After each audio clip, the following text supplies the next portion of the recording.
Hi.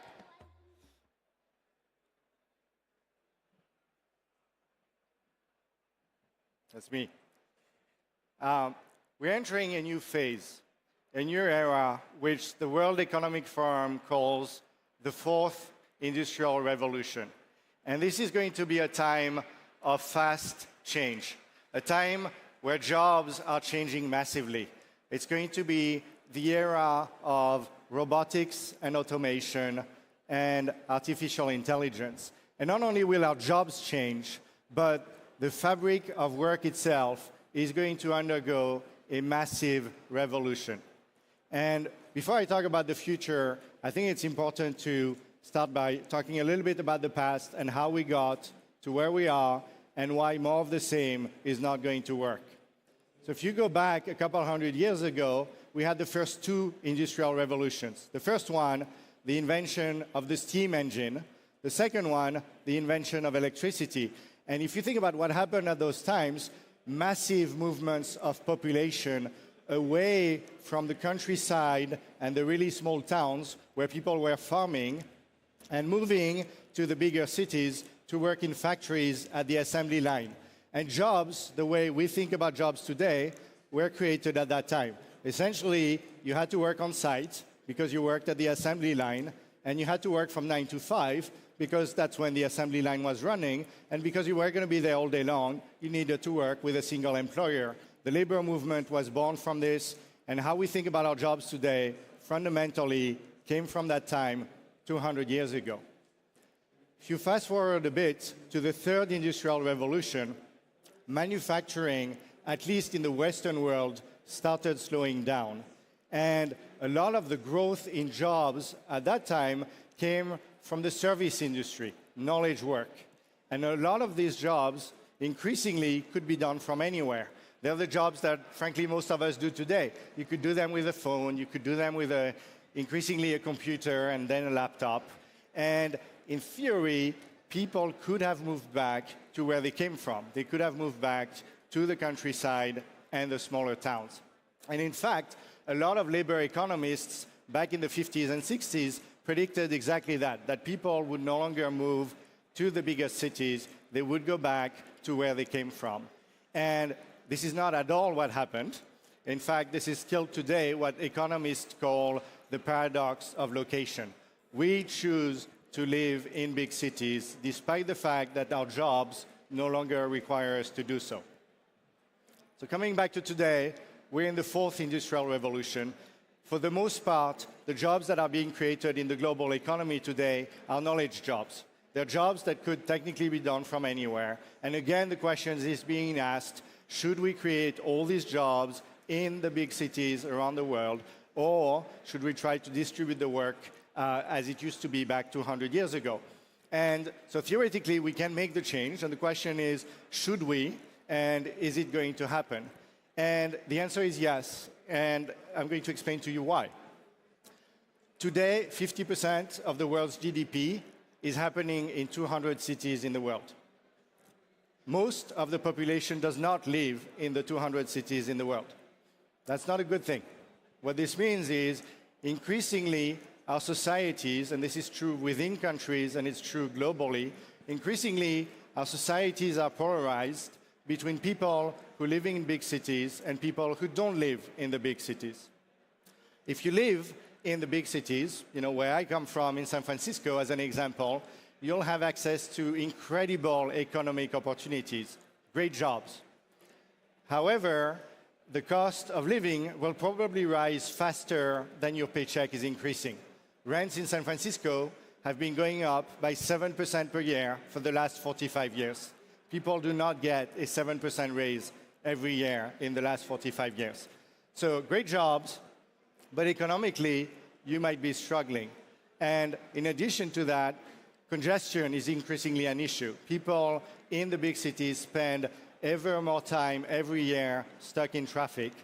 Pollution becomes more and more of an issue, and generally an unsustainable way of leveraging natural resources, water, pollution, all sorts of other elements. So that's if you live in the 200 cities that represent 50% of global GDP. If you don't live there, you're seeing a very different picture. Your cost of living is low, and it's not growing. Your access to economic opportunities, access to jobs, on the other hand, is increasingly dire, and increasingly, you're feeling left behind. If you look at the last election cycles throughout the world, the people of London did not vote for Brexit. The people of San Francisco and New York did not vote for Donald Trump, and the people of Paris did not vote for Marine Le Pen. The people that voted this way are the people in the rest of the countries. They're the people that are struggling. They're the people that are left behind. And this is why work needs to change. If we don't like what almost happened or did happen in the last election cycles, then we, as leaders of the global economy, need to do something about it. And that means recreating jobs where they used to be in the rest of our countries and the rest of the world. And this is what the rise of freelancing is all about. It's about relaxing the constraint of time and place, not 9 to 5, not on site, doesn't need to be in your company's headquarters in the big city, could be done from anywhere because it's knowledge work and it can truly be done from anywhere. So let me tell you 7 things that you really need to know about freelancers. One is the freelancer workforce is a lot bigger than what most people think. McKinsey Global Institute estimates that about a third of the workforce in the US and in Europe is freelancing today. My company, Upwork, runs a study with the Freelancers Union every year in the US, and we estimate that freelancers in the US make $1.4 trillion in the last 12 months.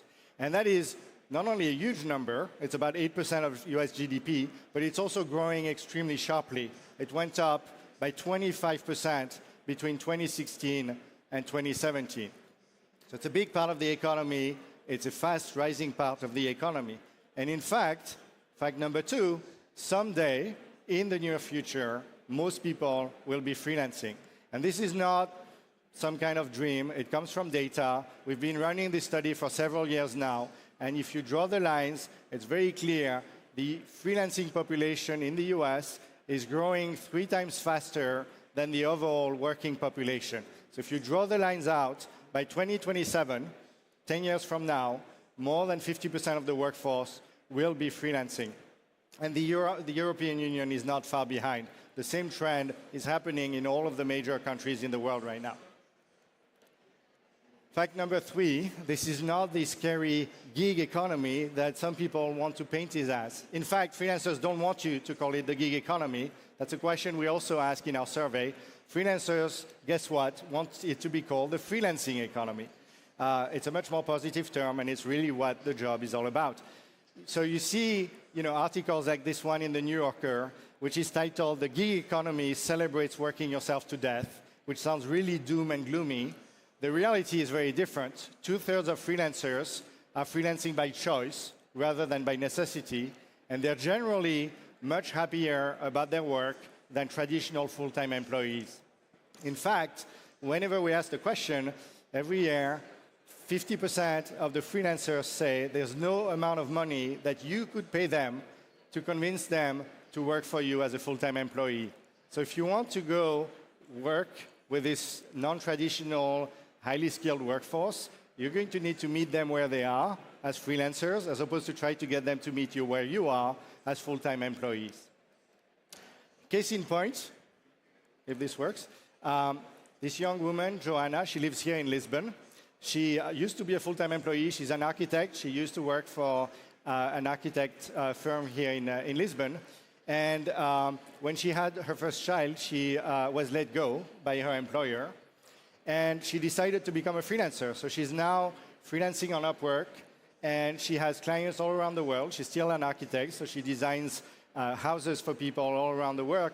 And more fundamentally, she's now building her professional life around her personal life, as opposed to what we all do as traditional full-time employees, which is filling the few gaps that are left by our professional life with some bits and pieces of a personal life. And this is really what freelancing is all about. It's all about freedom. If you look at the terms that freelancers use the most commonly when we ask them how they feel about freelancing. These are the terms that come about. I don't know if you guys survey your employees and if they say the same things, but if they don't, you might wonder whether your business would be even more successful if your people, the people that work for you, felt this way about their work. And this is exactly how freelancers work.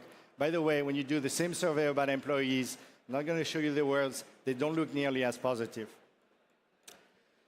So here's the fifth and probably one of the most important findings of this study that we do every year is how technology is helping freelancing. So we talked about the fourth industrial revolution, which is driven by technology and in many ways is scary. It's also a huge enabler of this freedom and independence of the freelancers. If you think about the traditional old way that people were freelancing, they essentially had three lives, three parts of their professional life. 1/3 of their time, they were doing what they really enjoy doing, what they're really good at, and what they make money on, which is being a great designer, or being a great architect, or being a great developer, a lawyer, an accountant, whatever it is that they're really good at and that they enjoy doing.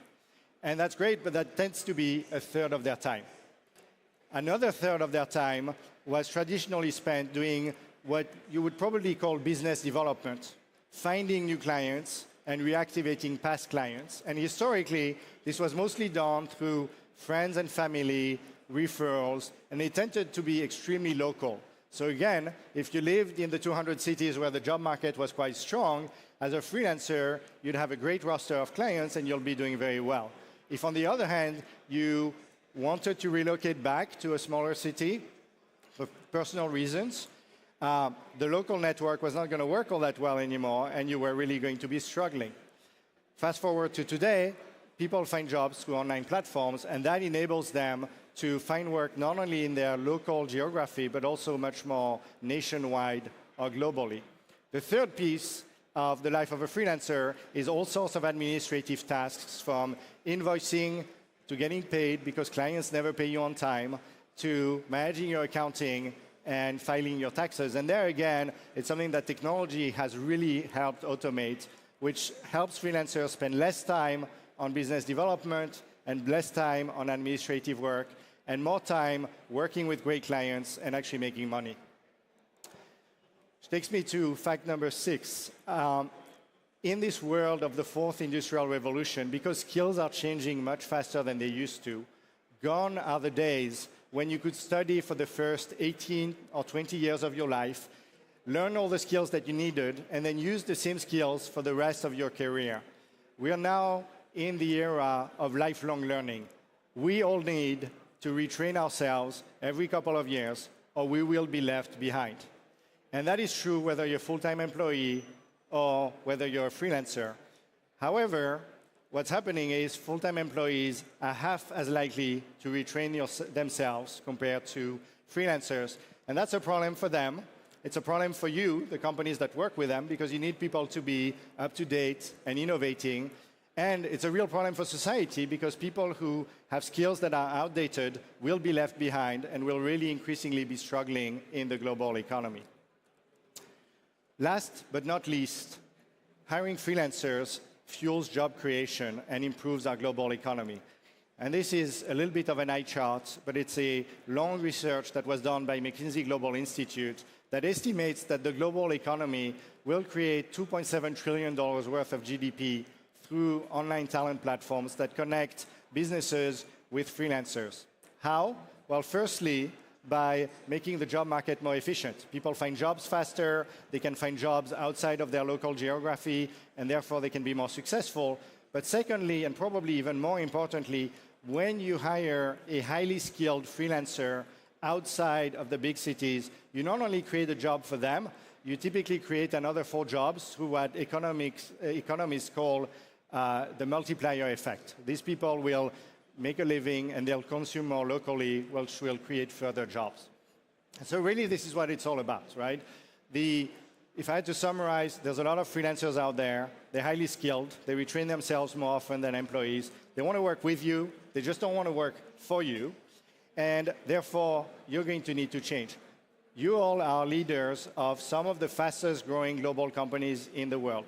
you are creating the jobs of today and the jobs of tomorrow, and you have an ability to impact the future and an ability to improve the future of society.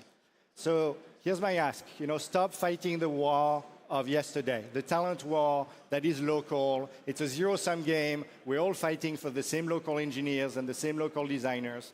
Instead, go meet people where they are. You'll give them a job. You'll give other people in their local economy a job. And you'll do something that, frankly, kills two birds with one stone.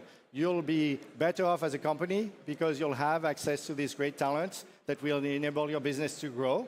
And you'll also help fix the global income inequality that we're seeing today, which will make for a more sustainable future of society. So you're really, in a way, doing well and doing good at the same time. And that's a pretty unique opportunity, and it's all in our hands. Thank you.